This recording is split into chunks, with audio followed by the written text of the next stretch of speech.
কেমন আছো তোমরা? আমি আজকে আবার চলে এসেছি একটা খুব সিম্পল ইন্টারেস্টিং রান্না নিয়ে।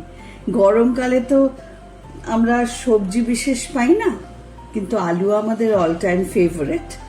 তো সেই আলু দিয়ে এটা কিন্তু খুব একটা পুরনো রান্না।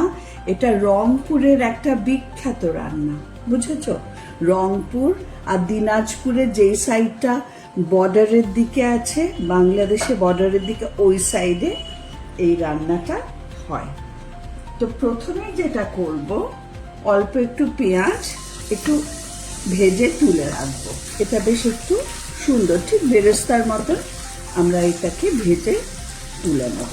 পেঁয়াজ ভাজতে ভাজতে বলি, নানান রকমের রান্না বান্না দিচ্ছি, তোমাদের রিকোয়েস্টও আমি রাখি।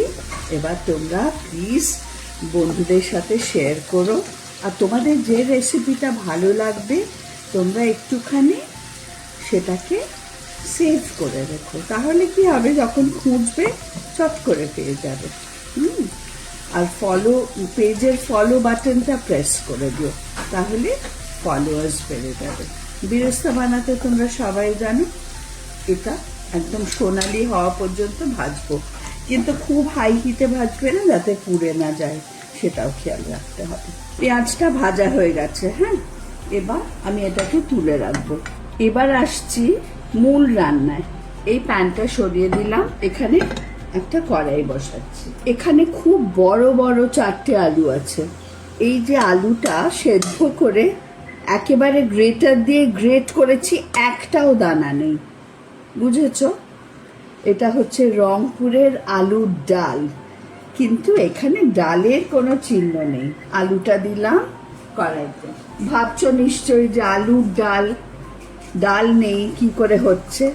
এবার পরিমাণ মতন জল দিয়ে দেবো, যাতে ডালটা মানে ডালের মতন একটা কনসিস্টেন্সি আসে।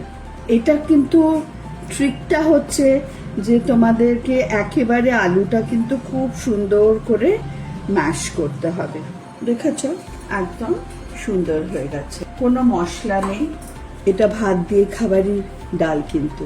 এবার এটাই দিয়ে দেব পরিমাণ মতো নুন,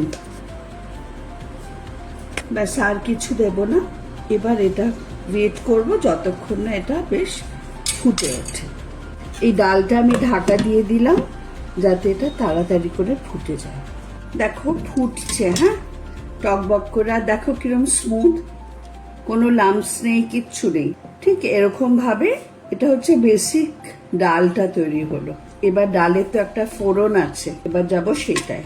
আমরা এটাকে সরিয়ে দেব, দিয়ে সেই প্যানটা যেটায় পেঁয়াজ ভেজেছিলাম সেটাতে তেলটা গরম করে নেব।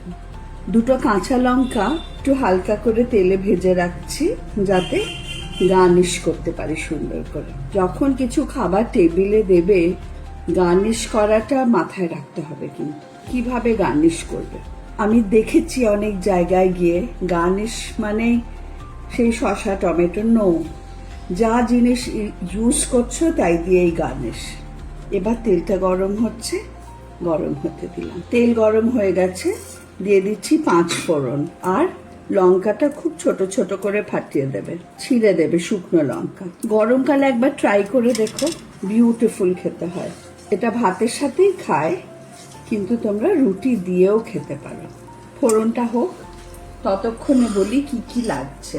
আমাদের লাগছে রসুন বেশ খানিকটা, কাঁচা লঙ্কা সব কিন্তু কুচোনো, আদাটা গ্রেট করা, আর একটা বড় টমেটো। এটা হয়ে গেলেই প্রথমে দিয়ে দেব রসুন। এই ডাল যতটা আছে তার জন্য 1.5 টেবিল স্পুন রসুন দিলাম। ঝাল তো দেবে নিজের স্বাদ মতন। 1 টেবিল স্পুন আদা কুচি, কেননা ডালটা প্রায় 1 কড়াই, হ্যাঁ, টমেটো একটা বড়। এগুলো সব আমরা ভাজবো। এই ভাজার সময় কিছু কিছু গুঁড়ো মশলাও দিয়ে নেব, যেমন দেবো একটু লঙ্কার গুঁড়ো, হলুদ গুঁড়ো 1 টিস্পুন, লঙ্কার গুঁড়ো 1/2 টিস্পুন দিলেই হবে, জিরের গুঁড়ো 1 টিস্পুন, ধনের গুঁড়ো 1 টিস্পুন, আর গরম মশলার গুঁড়ো 1 টিস্পুন।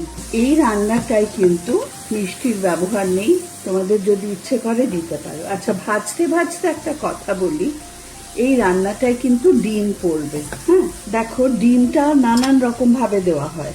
আমি সেদ্ধ করে গোল গোল করে কেটে রেখেছি। অনেকে গোটা ডিম দিয়ে দেয়, আবার অনেকে কি করে অমলেট তৈরি করে বড় বড় পিস করে ডালের মধ্যে দেয়। এবার তোমাদের যেটা ইচ্ছা তোমরা সেটাই করো। আমি ডিমটা সেদ্ধ করেই দেব। এবার আমি বলছি, যারা নিরামিষ খাও বা বাড়িতে অনেকে আছেন তো, তাদের জন্য একটা একেবারে নিরামিষ অপশন বলছি। সেম ভাবে ডালটা করবে। ফোড়নে দেবে জিরে, তেজপাতা, শুকনো লঙ্কা, হিং, আর বাকি সবই দেবে। হ্যাঁ, কিন্তু দেবে না হচ্ছে পেঁয়াজটা, আর বাকি সবই দেবে। এবার এটার মধ্যে দিয়ে দেব পেঁয়াজটা। রসুনটা আর পেঁয়াজটা দেবে না, আর ফোড়নটা পাল্টে দিয়ে দেবে জিরে।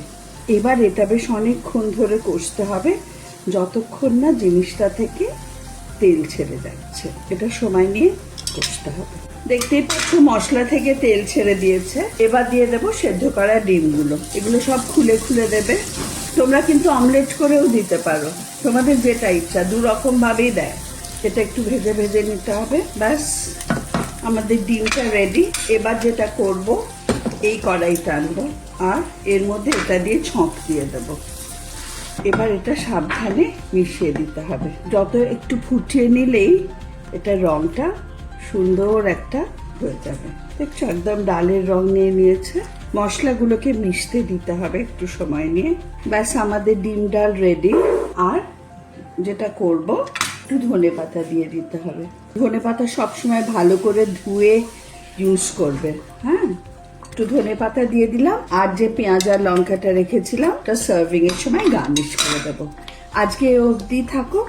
এটা বানিও আর জানিও কেমন লাগলো।